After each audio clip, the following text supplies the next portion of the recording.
Hey, what's up? Welcome to the channel. This is Chris again. Welcome to Chris Hacks Life. Today we're going to be talking about Disney tickets, more specifically how you can save money on them. Now I know that Disney World tickets or Disneyland tickets can cost a whole lot. I just went there last fall and it did cost quite a bit.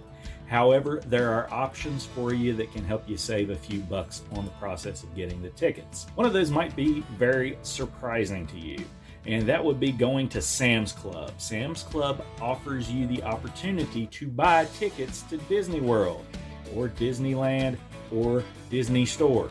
It doesn't matter. Anything in the United States that is tied to Disney, you can buy these gift cards and you can spend them on that. Now, they come for a discount.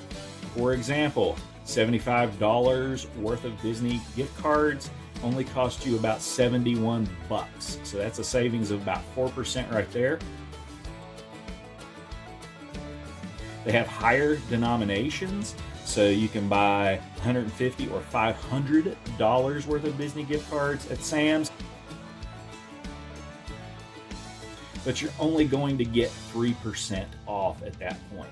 But anyway, 4% might not sound like a whole lot, but when you're paying $130 a day or $150 a day for a Disney ticket, every little bit's going to help.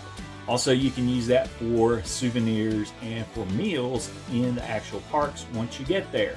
So another option for saving a little bit on your Disney tickets is the Chase Freedom Flex card. That card gives you 5% cash back at certain rotating places or rotating categories of spending every 3 months. So if you have a 3-month period where Sam's Club or Costco, one of those big box retailers, those shopping club places, you can go there and get 5% off in addition to the 3 or 4% cash back that you're going to get from buying them at Sam's Club. So that's another option you have. You can also use just this Chase Freedom Unlimited. That'll give you an unlimited 1.5% cash back anytime that you use it. Finally, there is a Disney Rewards card from Chase. There is a Premier level and a regular level. The Premier level gives you $300 back. After you spend $1,000, you can use that towards Disney. The other one gives you, the regular level gives you $150 back for spending $500.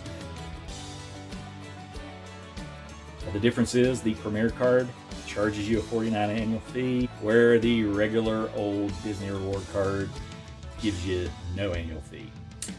There's also an earning structure there, 2% cash back on certain categories like gas and restaurants, and then 1% cash back on everything else. So if you're wanting that, you can get the Disney Rewards card. I would opt probably for the Premier because it gives you $250 after the annual fee is deducted after spending $1,000 in 3 months. If you're going to waste or use the credit card inquiry and towards the Chase 524 deal, you need to get the bigger bonus in my estimations. So anyway, that's a way that you can save some money on Disney tickets. The big deal is trying to stack the discounts. So using the Disney card or the Chase card at Sam's will help you to be able to stack the amount you're saving. You may be, if you get a credit card bonus off of the Chase Freedom Flex or the Disney card, you may be able to save 25-30% on your actual Disney vacation. Put it together with these things that I've already pointed out in terms of hotels and flights, and you could get it fairly effectively. So anyway, I hope you found this very educational. If so, be sure to give us a thumbs up, smash that like button. Also blow up the subscribe button. Click the notification bell so you can be informed when the next video comes online. So until next time, be sure to have a great day.